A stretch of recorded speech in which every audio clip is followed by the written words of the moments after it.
Hola, buenas noches. ¿Con todo se escucha? Buenas noches, doctor. ¿Sí se escucha? Ok, 7 y 5 empezamos. ¿Cuántos son? Me parece que somos 30. Mm, ya 7 y 5 empezamos.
Muy bien, buenas noches.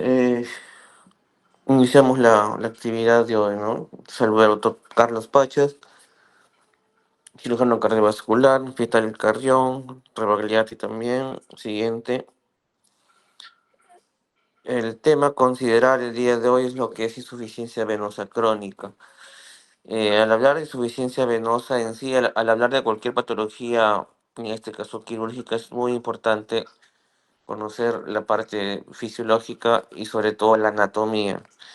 Así que como bien recordaremos, el sistema venoso en miembros inferiores consta de dos partes. Uno, el sistema venoso profundo y el superficial, dividido por el compartimiento superficial o compartimiento muscular. Siguiente. En esta diapositiva, en esta imagen, vemos cómo está dividido estos compartimentos. Adyacentes al músculo están las venas grandes, son las venas femorales, venas de gran calibre, femorales, poplitea, etcétera, que van a llevar una adecuada cantidad de sangre. Generalmente el sistema profundo está llevando entre 80 al 90% del volumen sanguíneo normal. Y sobre este músculo está la fascia muscular, que sobre esta fascia muscular se va a ubicar las afenas, el sistema superficial. Hablamos de la safena mayor o sea safena menor, ¿no? Son venas de menor calibre que van a llevar un promedio del 10 al 20% del volumen total. Aquí radica una importancia ya que en insuficiencia venosa, eh, una de las tantas indicaciones quirúrgicas no va a ser posible cuando el reflujo sea en miembro inferior, perdón, en un sistema profundo. Recordar que estas dos venas, estos dos sistemas van a conectarse por las venas perforantes y las venas perforantes van a tener un flujo de superficial a profundo. En condiciones normales la sangre va a ir por el sistema superficial y va a drenar en el profundo. No existe flujo inverso, no existe flujo del profundo al superficial y cuando esto se da es patológico. Siguiente. Acá únicamente una imagen general, cómo se distribuye la vena safena. La izquierda, la safena mayor, que nace a nivel de malleolo interno, discurre por la cara media de la pierna y llega en forma del callado safena a la vena femoral común. A la derecha la safena menor, que nace en el muñón externo, discurre por la pantorrilla y llega a la fosa poplitea. Siguiente.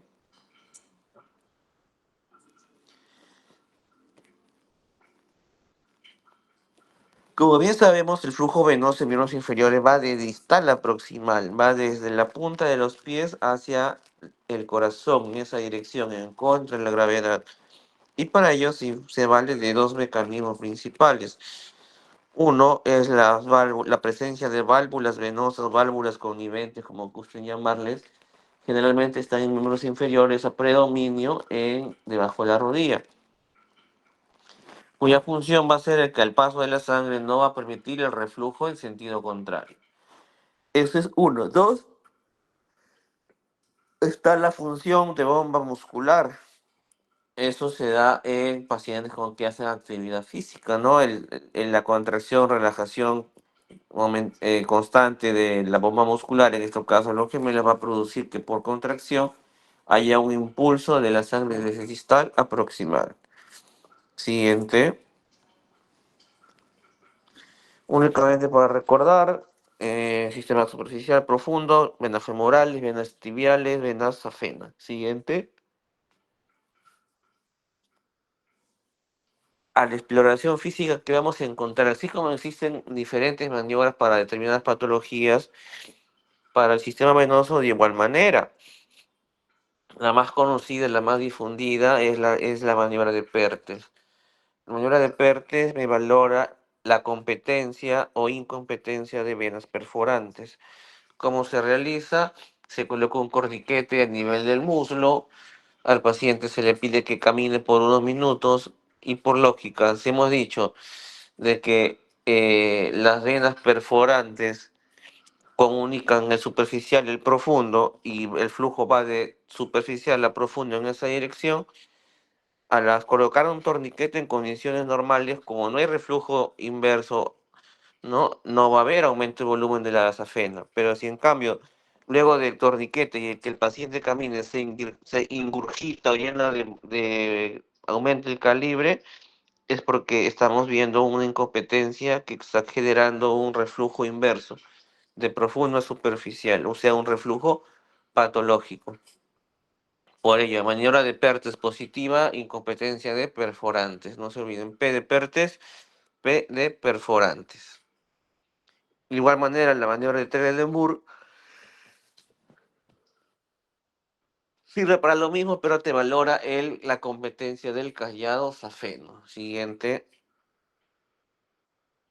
Insuficiencia venosa crónica. Como bien sabemos, las arterias y venas, todos los vasos en sí, tienen tres capas: íntima, media, adventicia. ¿Van a existir diferencias entre la arteria y vena? Obviamente que sí. La arteria va a ser la capa muscular más grande, en cambio la capa que va a ser más grande de las venas va a ser la adventicia. Las válvulas propias están diseñadas para soportar grandes presiones, en este caso de fuerza, de volumen. Como bien saben, el flujo va en un solo sentido en condiciones normales, de distal a proximal, de superficial a profundo. ¿No? ¿Qué otras de las funciones cumple el sistema venoso? Al ser un sistema de gran calibre, cumple función de reserva de volumen. Y por otro, va a regular la temperatura corporal a nivel de capilares, haciendo venoconstricción o venodilatación. Siguiente. Hipertensión venosa como tal. Va a haber una alteración del flujo sanguíneo venoso, una éxtasis venosa principalmente circulatoria. Este tipo de problemas va a cobrar vital importancia, ya que al ser una patología de gran prevalencia, sobre todo en la población económicamente activa, se va a ver gran afección de la productividad en muchos casos, ¿no? ¿Cuánto es su prevalencia? Es muy variable según las ciudades, según las latitudes. Algunos estudios hablan de un promedio de 25 a 50, otros hablan hasta casi unas tres cuartas partes de su población sufre de insuficiencia venosa. Esta es una patología muy frecuente. Ya hemos dicho que el flujo va en sentido contra la gravedad, va de distal a proximal, de abajo hacia arriba, ¿Existe influjo inverso normal? Sí, obviamente es un reflujo que solo se va a poder medir por ecografía Doppler, ¿no? ¿Cuánto es? La velocidad menor a 0,5 segundos. Cuando este reflujo es mayor, estamos ante un cuadro patológico. Ya solo queda valorar si el reflujo es leve, moderado o severo. Siguiente.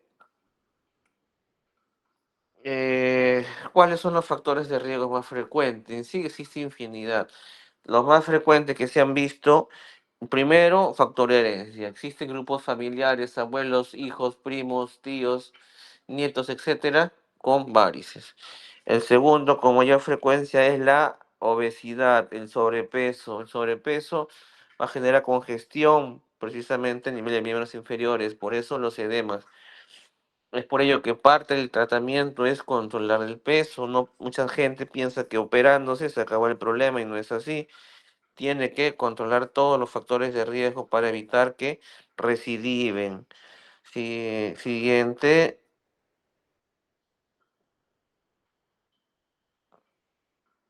Acá le muestra los factores de riesgo por sexo principalmente, ¿no? Obviamente las mujeres por su misma constitución hormonal, los estrógenos tienden a producir eh, predisponen a ciertos cuadros trombóticos, más aún si son consumidoras de anticonceptivos vías orales, ¿no? Si bien es cierto, la trombosis no tiene nada que ver con la insuficiencia, pero tiene un cuadro, produce una éstasis circulatoria a nivel venoso. Siguiente, la gestación de igual manera. Este cuadrito creo que lo vamos a poder enfocar más adelante. Siguiente,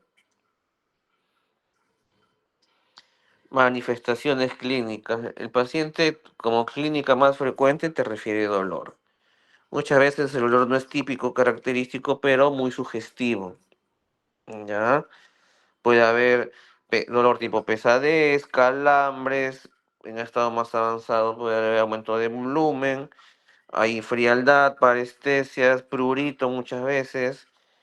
Y si esta enfermedad no se controla, este edema va a progresar a cambios de coloración a nivel de la pierna, generalmente mayor interno, porque es donde ahí se desarrolla la safena mayor, ¿no? Son estadios, y de igual manera, cuando estos cambios de coloración se hacen aún más crónicos y progresivos, aparece la famosa úlcera varicosa. Nació hace unos años la clasificación CA, generalmente para dar nomenclatura a estos tipos de problemas. Siguiente. Ajá, creo que este cuadrito sería el más importante desde el punto de vista clínico. En la clasificación CA, C de clínica. A la izquierda el C0, paciente asintomático. C1, la presencia de las famosas arañitas vasculares de las angiectasias. El C2, ahí van a ver los famosos cordones varicosos. C3 va a haber edema, aumento de volumen. C4 van a ver ya los cambios tróficos, cambios de coloración a nivel de la cara interna de la pierna, se pone más oscuro, etc. C5, cuando la enfermedad se instaura y progresa, va a aparecer la famosa úlcera varicosa. C5, cuando ya no hay úlcera, la úlcera está seca. C6 es la úlcera activa. Siguiente, produce mucho dolor esa úlcera. Métodos diagnósticos. Hasta hace unos años se usaba como primera línea el ecodoppler y la pleximografía como gol estándar. Hoy en día eso ya cambió. La tomografía, perdón, la ecografía Doppler es el estudio por excelencia de primera línea que me permite valorar el sistema venoso sin necesidad de estudios auxiliares. ¿No? El primero a realizar siempre, como le decía a mi grupo en patología vascular, siempre el primer estudio ecodoppler. Me permite valorar si hay o no trombosis y el nivel o el grado de reflujo en pacientes con insuficiencia. Siguiente. La plastimografía, antes consideraba el gol estándar, hoy en día ya no se usa, quedó obsoleto. Siguiente. El tratamiento. El tratamiento es bien complejo, sobre todo cuando existen muchos factores de riesgo presentes y activos. ¿No? El manejo conservador, modificar los estilos de vida, bajar de peso, usar medidas compresivas, analgésicos bioral. Y el manejo de intervencionismo es el manejo quirúrgico. Siguiente. Manejo conservador, o sea, manejo médico. Hay que controlar los factores de riesgo. Contra el factor de herencia, obviamente no se puede hacer nada, pero sí podemos controlar el sobrepeso, la obesidad, el sedentarismo, pacientes con largas horas sentadas y que no sean actividad, riesgo alto de insuficiencia venosa.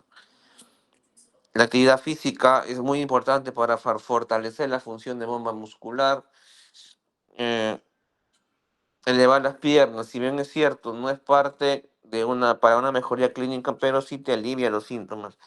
Todos los días, media o una hora, piernas en alto. Siguiente. El uso de medidas compresivas es muy importante, ya que la presión de estas va a producir un mejor flujo a nivel del sistema superficial y por ende menos congestión y mejoría notable de los síntomas. Siguiente. Acá están las indicaciones relativas o absolutas para uso de medidas compresivas. Cabe recalcar que en pacientes varicosos con insuficiencia arterial hay que tener mucho cuidado con el uso de medidas compresivas, ya que la presión puede dañar la parte arterial también. Siguiente. E igual el siguiente, es el mismo anterior, es el tratamiento farmacológico. Es únicamente el uso de medicamentos para el dolor, para manejar y controlar el dolor. No existe analgésico de elección, pero sin embargo se ha visto buenos resultados con novecilato de calcio, diosminespirina, flavonoides, pentoxifilina, etcétera. La finalidad es mejorar los síntomas y ayudar a la cicatrización de heridas. Generalmente se da por 3 meses, mañana y noche. Siguiente. Acá están los dice analgésicos, bioral principalmente. Siguiente, se puede agregar fármacos tópicos, ¿no? Como Lidoid, Benosmil, etcétera, ¿no? Que son poliéster que te mejoran los síntomas. Siguiente, ¿no? El más usado por sus resultados son los flavonoides, tipo diosmina, aspirina, dovecilato. El resto se puede usar, pero el beneficio es de menor intensidad, menor calidad. Siguiente, el manejo quirúrgico. Cuando el paciente que tiene insuficiencia venosa merita manejo quirúrgico. Para empezar, como les decía, solo se opera el sistema superficial, no se opera el sistema profundo en insuficiencia, en varices. Y para yo decir que un paciente cumple criterio quirúrgico, tiene que haber un reflujo venoso mayor a 3 segundos por ecodoppler. Reflujo mayor a 3 segundos es un indicativo de tratamiento quirúrgico, ¿no? Principalmente ahí. Ahora, ¿qué tipo de técnicas? Existen varias. Siguiente. Ahí están las diferentes técnicas. Siguiente. Acá creo que es la última. Tenemos la ablación, tanto ablación por láser o como radiofrecuencia, que es la cirugía, lo que hoy en día se hace con mayor continuidad, ya que es menos invasivo, mejor el resultado, mejor recuperación a corto plazo, ¿no? También la escleroterapia para borrar las famosas arañitas vasculares, la cola de cianocrilato hoy en día de fácil uso, pero no se recomienda por la gran incidencia de tromboembolia pulmonar que lleva, muchos de estos casos. Siguiente, creo que eso es todo. Sí, eso está, doctor. Muy bien, chicos, hasta ahí alguna duda, consulta, algo que no quedó claro, quizás.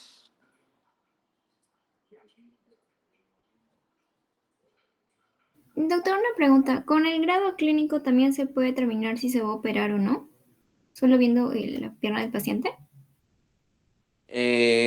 No, no, no. Sí, lo que sí puedes tú deducir es que obviamente el grado clínico, según ello, te va al grado moderado o severo, pero quien tendrá el criterio de quirúrgico es el ecodoppler. Gracias. Ujú. ¿Alguien más?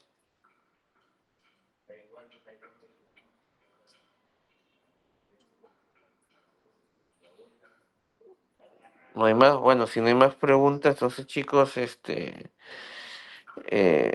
ha sido la teoría de insuficiencia venosa, ¿no? Pero que ha quedado claro, van a venir algunos puntos importantes a la hora del examen. Muy bien, gracias, buenas noches con todos. Gracias, doctor. Mm.